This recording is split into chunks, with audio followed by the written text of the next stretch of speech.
नमस्कार, सत श्री अकाल, राम राम साहब, नमः वड़क्कम। आप सभी का ऑल न्यूज़ मीडिया पे फिर से स्वागत है। मैं आपकी होस्ट गायत्री देवी। बहुत इंटरेस्टिंग डेवलपमेंट्स आई हैं जब से उज्जैन में वैदिक क्लॉक लगाया गया, जिसकी खुद inauguration prime minister Modi ji ने की थी। भारत में एटॉमिक क्लॉक्स लगाए जा रहे हैं। आखिर ये दोनों है क्या?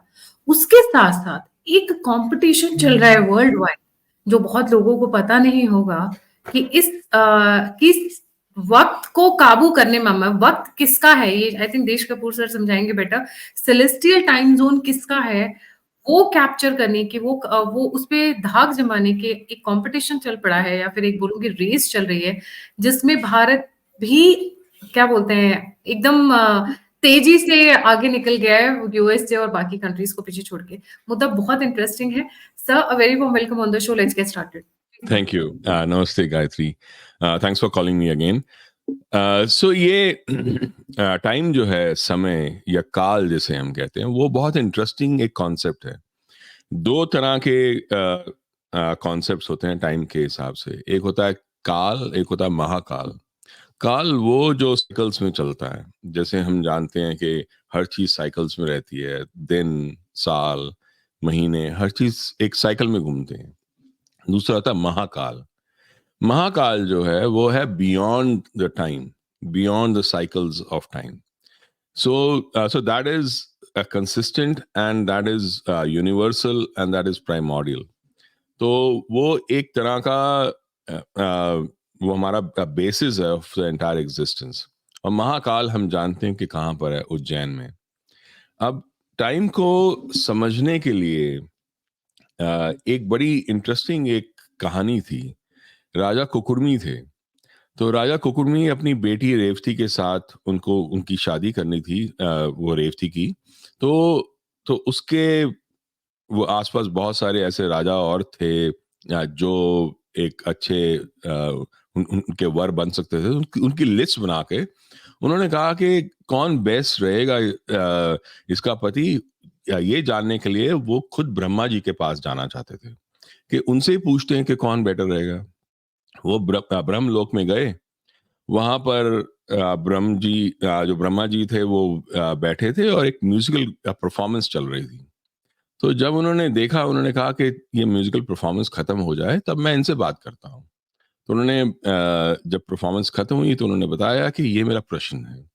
तो ब्रह्मा जी जोर जोर से हंसे। तो उन्होंने कहा, जितनी देर आपने ये परफॉर्मेंस को खत्म होने में लगाई है, उतनी देर में तो पूरी पृथ्वी ही बदल चुकी है। उन्होंने कहा कि अब वो लिस्ट जो आप लेकर आए हो, उनमें से कोई भी जीवित है नहीं। वहां आप जब वापस जाओगे तो वहां बलराम जी होंगे। रेवती की का ब्याह बलराम जी से कराना। तो वो फिर वापस आते हैं और फिर वो सारी कहानी आगे बढ़ती है। आइंस्टाइन ने भी एक ऐसी कहानी गढ़ी। उसका नाम था the twin paradox. The twin paradox में क्या होता है, एक ट्विन तो अर्थ पे रहता है, दूसरा ट्विन एक लाइट की स्पीड से स्पेस में चला जाता है। जब वो दूसरा ट्विन जो है, जो लाइट की स्पीड से जाता है, जब वो वापस आता है, वो देखता है वो तो यंग है, पर वो वाला जो ट्विन था, जो अर्थ पे था, वो बुढ़ा चुका है। इसको कहते हैं टाइम डायलेशन। राजा कुकुरमी की जो कहानी है वो बिल्कुल आइंस्टाइन के ट्विन पैराडॉक्स जैसी ही है। अर्थात ये कि टाइम जो है, समय जो है, वो रिलेटिव है। और यही बेसिस रहा है थ्योरी ऑफ रिलेटिविटी का। Time and distance is all relative. जब हम ये कहते थे कि एक मस्टर्ड सीड में हम पूरी पूरी सृष्टि को हम समा सकते हैं, जब आदि योगी ने कहा, उसका अर्थ भी ये था कि time and space can be dilated and brought down. हम ये कहानी, ये टाइम के बारे में अंडरस्टैंडिंग हम बहुत पहले से जानते थे। तभी उज्जैन जो था, उज्जैन को हम कहते थे that was the prime meridian. वो प्राइम मेरिडियन भी था और ट्रॉपिक ऑफ कैंसर के इंटरसेक्शन पे था। Now that keeps on changing, but हमारा महाकालेश्वर जो मंदिर है वो वहां बना। तो अभी जब मोदी जी ने वहां पर जब वैदिक क्लॉक का उद्घाटन किया, तो बड़ा ऐप्ट था वो, क्योंकि उन्होंने वो 85 फुट टावर के ऊपर उन्होंने वैदिक क्लॉक वहां लगेगी।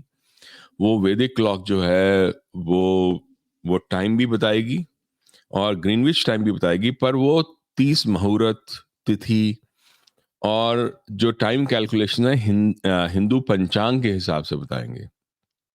संवत, मास, मून की पोजीशन, पर्व, शुभ मुहूर्त, नक्षत्र, वो सब चीजें वहां बताएंगे।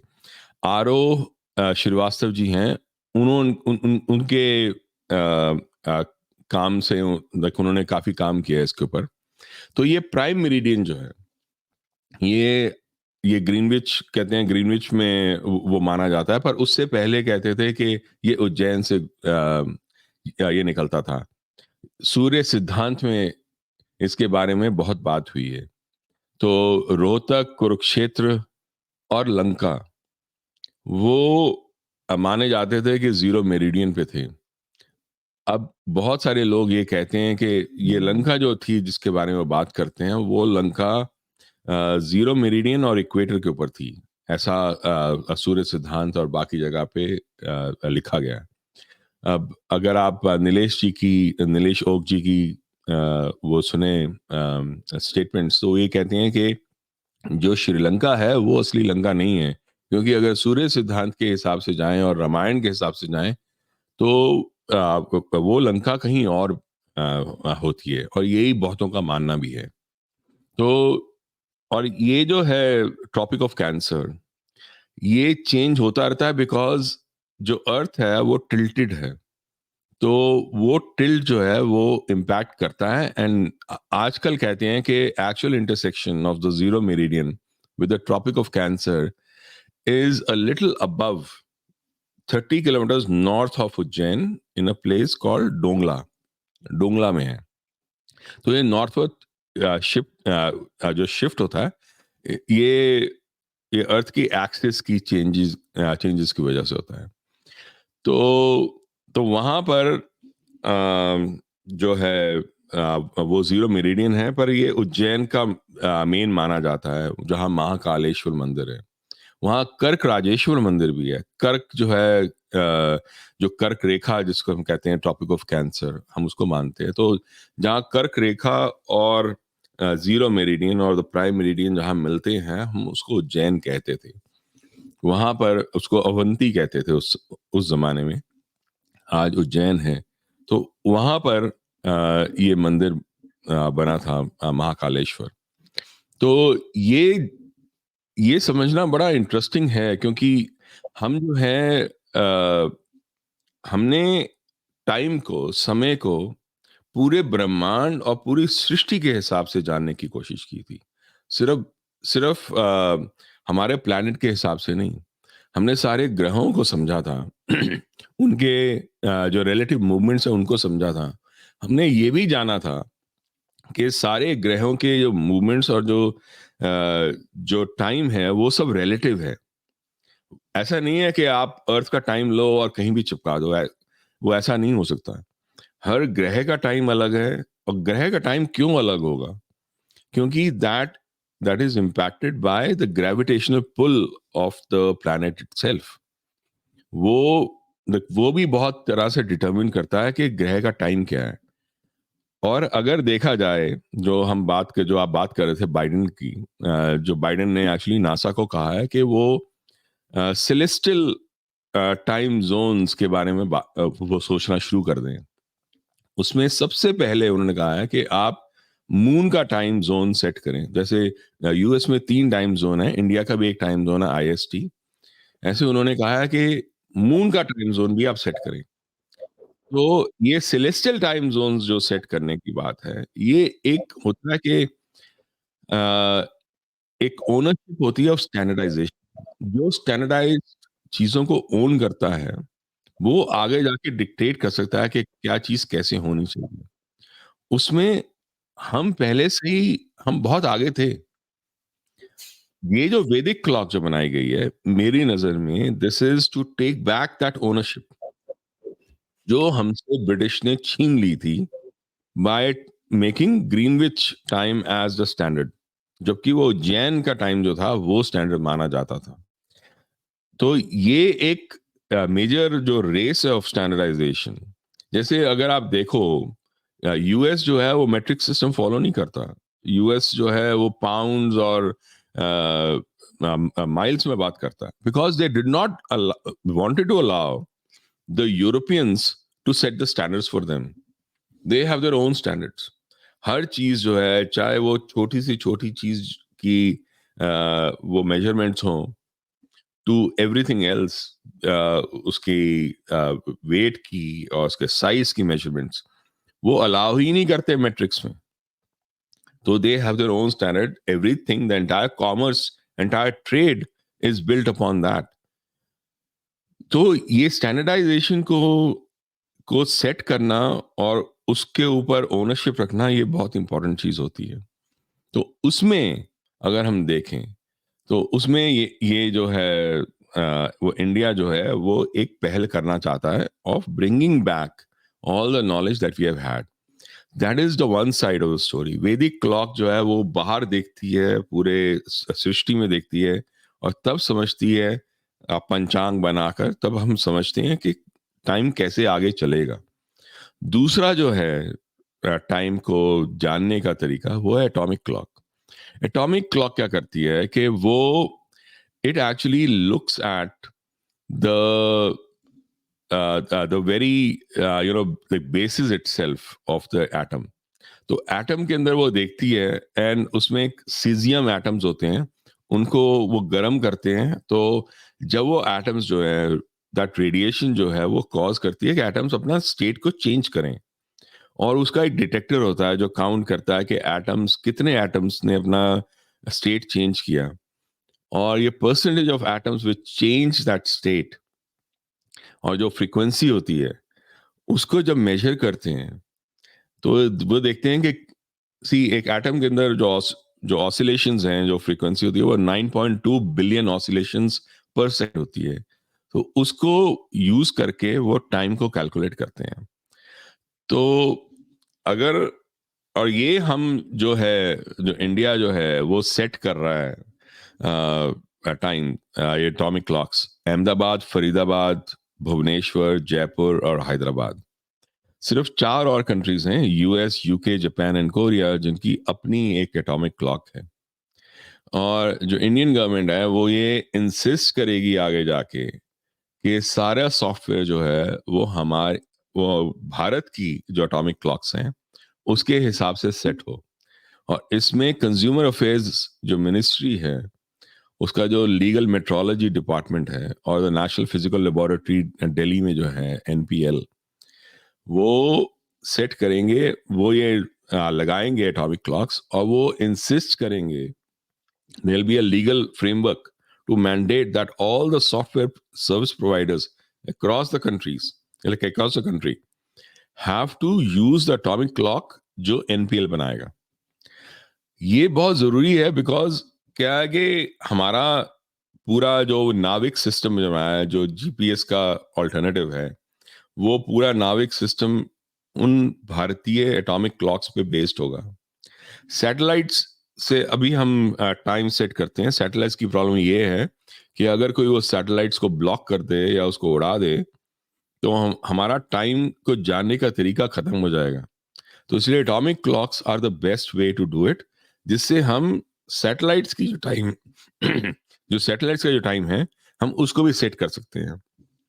ये इंपॉर्टेंट होता है क्योंकि कारगिल में जब हमारी वॉर हो रही थी, तो जब हमें देखना था कि कोई कहां पर है और वो मूवमेंट्स कैसी चल रही हैं, तो वो जीपीएस का जो सहारा था वो यूएस ने हमें नहीं दिया, उसका एक्सेस हमें नहीं दिया था। वो एक्सेस हमें खुद क्रिएट करना है। इसीलिए एटॉमिक क्लॉक्स, वो सैटेलाइट्स और वो नाविक सिस्टम, स्टार्ट हुआ था नाविक सिस्टम से with the satellite timing. Now we are going to the next step of the atomic clocks, so that we can set it all together based on a clock जो हमारे हाथ में है, जो atomic में है। नाउ अगर आप इस पूरे तामझाम को अगर आप ढंग से देखें, तो हम अपने जो सैटेलाइट्स हैं और जो हमारा डिफेंस है, जो हमारी जो जीपीएस जो हम बना रहे हैं ऑल्टरनेटिव नाविक, वो हम अपने एटॉमिक क्लॉक्स के साथ लिंक करके बना रहे हैं। इसलिए एटॉमिक क्लॉक की जरूरत थी हमें। एटॉमिक क्लॉक एक तरह से देखता है टाइम को, वो साइक्लिकल वेज में देखता है। पंचांग जो है, जो वैदिक क्लॉक जिस पे बेस्ड है, वो एक दूसरे तरीके से देखता है।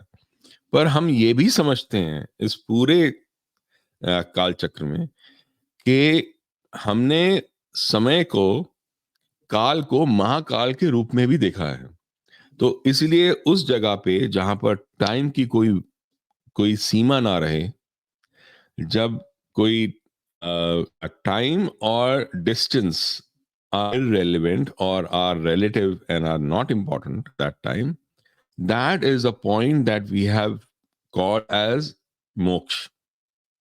तो हमने टाइम को सबसे छोटे से लेके सबसे बड़े तक, मतलब महाकाल तक हमने समय को समझा है।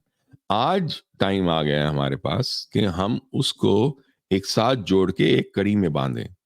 और ये जो टाइम का जो आगे का जो बैटल जो होगी ऑफ स्टैंडर्डाइजेशन, उसमें इंडिया का आगे रहना बहुत जरूरी है।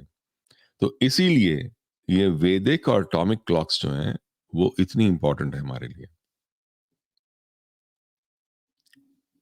Very interesting sir. पर यहाँ पे मुझे एक चीज और ऐड करनी थी। उज्जैन ही वो जगह है जहाँ से एस्ट्रोलॉजी ने जन्म लिया शायद, क्योंकि वैदिक क्लॉक भी वहीं से जन्मा है, तो वहीं से एस्ट्रोलॉजी का जो सबसे बड़ा पीठ है, जो सेंटर है, लर्निंग पॉइंट है, ओरिजिन पॉइंट है, दैट इज उज्जैन इटसेल्फ। सही मरीडियन को किस कॉन्टेक्स्ट में आप बता रहे थे मुझे, क्योंकि बहुत सारे व्यूअर्स नए हैं, शायद ये कॉन्सेप्ट उनके लिए नया हो। What is the concept of meridian in time, Vedic time? जी।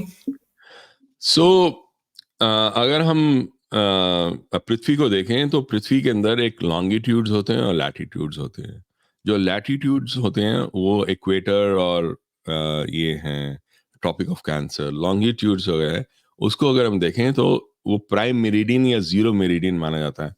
फिर उसके बाद सारे आते हैं बाकी के टाइम जोन्स। तो टाइम जोन जो सेट होते हैं वो मेरिडियन या लॉन्गिट्यूड से सेट होते हैं।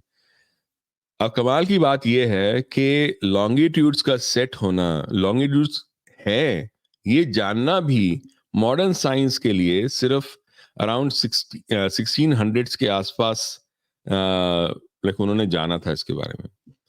तो वो मैप्स और वो अंडरस्टैंडिंग जैसे हमारी पंचांग की है कि हम अगर जीरो मेरिडियन थे, प्राइम मेरिडियन थे, तो ये जाना कि एक प्राइम मेरिडियन था भी, ये 1600 से पहले मुमकिन ही नहीं था मॉडर्न साइंस के लिए।